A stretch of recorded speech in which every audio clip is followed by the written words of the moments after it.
രാവിലെ തന്നെ ചെന്നൈയോട് വിട പറയാം കേട്ടോ. ചെന്നൈയോട് വിട പറഞ്ഞതാ നേരെ തിരുപ്പതിക്ക് വിടാണ്. ആ സമയത്താണ് രേണു സുധിയുടെ ഒരു ഇൻ്റർവ്യൂ കണ്ടത്. ആങ്കർ മറ്റാരുമല്ല, ശാരികയാണ്. ശാരികയും രേണു സുധിയും തമ്മിലുള്ള ഒരു ഇൻ്റർവ്യൂ. അതിൽ ഗസ്റ്റ് രേണു ആണെങ്കിലും ആ ഒരു ഇൻ്റർവ്യൂ കൊണ്ടുപോയിരിക്കുന്നത് എനിക്ക് തോന്നുന്നു രേണുവിൻ്റെ മോനാണ് കേട്ടോ. നമ്മുടെ ഋതപ്പൻ ഉണ്ട് ഇൻ്റർവ്യൂവിൽ. രേണു ഏറ്റവും കൂടുതൽ ബിഗ് ബോസ് വീട്ടിൽ വന്നപ്പോൾ പറഞ്ഞുകൊണ്ടിരുന്ന ആളാണല്ലോ. ശാരികയുടെ ചോദ്യങ്ങൾക്ക് കിടലും മറുപടി തന്നെ രേണു കൊടുക്കും, അക്കാര്യത്തിൽ സംശയമൊന്നുമില്ല. ബിഗ് ബോസ് വീടിനകത്ത് അത്തരത്തിലായിരുന്നല്ലോ. മോനോട് ഒരു പാട്ട് പാടാമോ എന്ന് ചോദിച്ചു. ഗ്രാൻഡ് ഫിനാലിൽ ലാലേട്ടൻ്റെ മുമ്പിൽ രേണു വസീകര പാടി തകർത്തല്ലോ. എന്നാൽ ഒന്നുമല്ല, അതിലും ഗംഭീര പാട്ടുമായിട്ടാണ് കേട്ടോ മോൻ എത്തിയിരിക്കുന്നത്. രേണു പറയുന്നത് മതി മതി എന്ന്, പക്ഷെ എവിടെ നിർത്താൻ, ആളിങ്ങനെ പാടിക്കൊണ്ടിരിക്കാം. നമുക്ക് ആ പാട്ടൊന്ന് കേട്ട് നോക്കാം.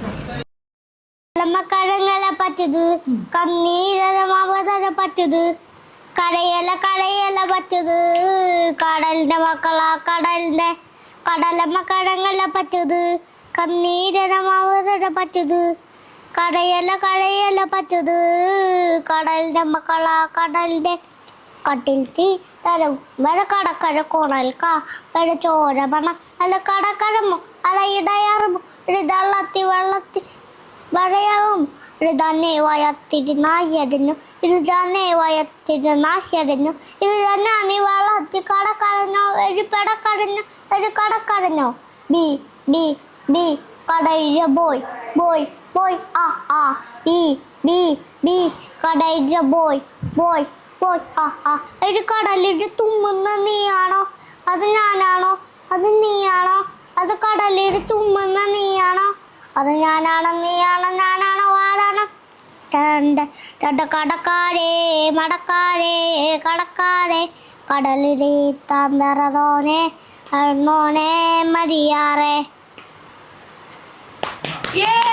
അങ്ങനെ രേണുവിൻ്റെ ഋതപ്പൻ്റെ പാട്ട് അടിപൊളി പാട്ടല്ലേ. അപ്പോൾ ഞങ്ങൾ ഫുഡ് കഴിക്കാൻ വേണ്ടി കയറുന്ന സമയത്താണ് കേട്ടോ ഞാൻ കൊച്ചിൻ്റെ പാട്ട് കേട്ടത്. അപ്പോൾ ഞാൻ വിചാരിച്ചു നോക്കി അത് വീഡിയോ ഇടാമെന്ന് കരുതി. അവിടെ കയറിയപ്പോൾ ഒരുപാട് ഐറ്റംസേ പലതരം ലഡ്ഡുകൾ കണ്ടു, ഒരുപാട് ലഡ്ഡു. അതിൽ റോസ് ലഡ്ഡു എന്ന് പറഞ്ഞൊരു ലഡ്ഡു കണ്ടു. ഈ ലഡ്ഡു കണ്ടപ്പോൾ എനിക്കൊരു അട്രാക്ഷൻ തോന്നി. റോസ് ലഡ്ഡുവാ, റോസ് പെറ്റൽസ് വെച്ചിട്ട് ഞാൻ ആദ്യമായിട്ടാണ് കാണുന്നത്. അപ്പോൾ ഞാൻ ഒരെണ്ണം വാങ്ങിച്ചു.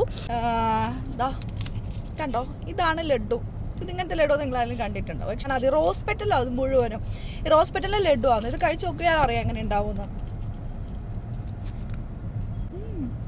അതെ, നമ്മൾ റോസ് മിൽക്കൊക്കെ കുടിക്കില്ലേ, അതേ ഫ്ലേവർ, അതേ ടേസ്റ്റ്. പിന്നെ ഇങ്ങനത്തെ കാണുമ്പോൾ അതിന് മേടിച്ച് കഴിച്ചോട്ടോ.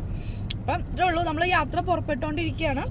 ഇനി ഇവിടെ നിന്ന് ഒരു 3 മണിക്കൂറുണ്ട്. ഇനിയിപ്പോൾ 1 മണിക്കൂർ ഞങ്ങൾ ഓൾറെഡി ട്രാവൽ ചെയ്തു. ഇനി 2 മണിക്കൂർ കൊണ്ട് കഴിഞ്ഞാൽ നമ്മൾ സ്ഥലത്തെത്തും. അപ്പോൾ അവിടുത്തെ വിശേഷങ്ങളുമായിട്ട് വരാം. ബൈ.